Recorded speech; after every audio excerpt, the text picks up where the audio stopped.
Selling used fleet vehicles in a global market takes some expertise, from the size of the vehicle to the way it's equipped when it's new, and Fleet Street Remarketing has the know-how to help fleets navigate this market.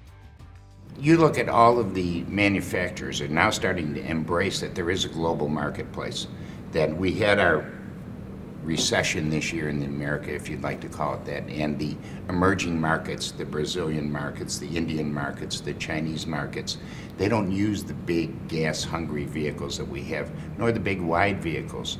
So you're seeing some of the manufacturers come with European styling vehicles that will now be able to be used in other markets. For instance, like a cargo van, you're seeing some of the manufacturers going with a higher load level and narrower so that they'll fit down some of the European streets or the South American streets. A lot of these countries cannot take the equipment that we have here on our superhighways. So it is all about making something that can be used globally. And the manufacturers are now starting to do that. What the fleet manager has to realize is that what they are doing when they purchase a car is they are creating a used car. And that market, how they buy their new car, has to be for the markets that can be global. In some of the European markets, for instance, I'll just give you Ireland. Ireland's taxed on their vehicle based on the liter size of the engine. So a 3.0 liter engine, like say in a big Lexus or a big GM or Ford or anybody, that can be about $3,500 a year in taxes. Where if you get down to the smaller 1.2 liter engines and all that, it can go down to about $350. So the operating costs of that driver in those countries is affected by the size of the engine and the fuel economy. Now in America, we're used to paying low gas prices.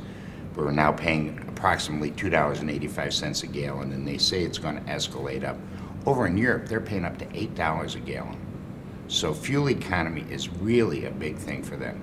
And transmissions over there, because they like lower type vehicles with lower liters, they usually go with a standard transmission so they can get the torque.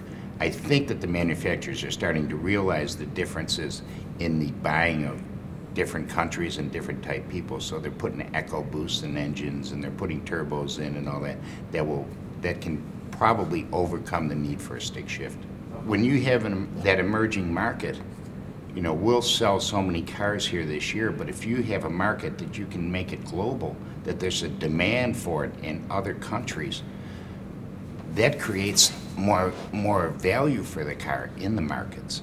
So as long as you have a bigger buyer base and you're getting a global buyer base, then that drives the price of the used vehicle up.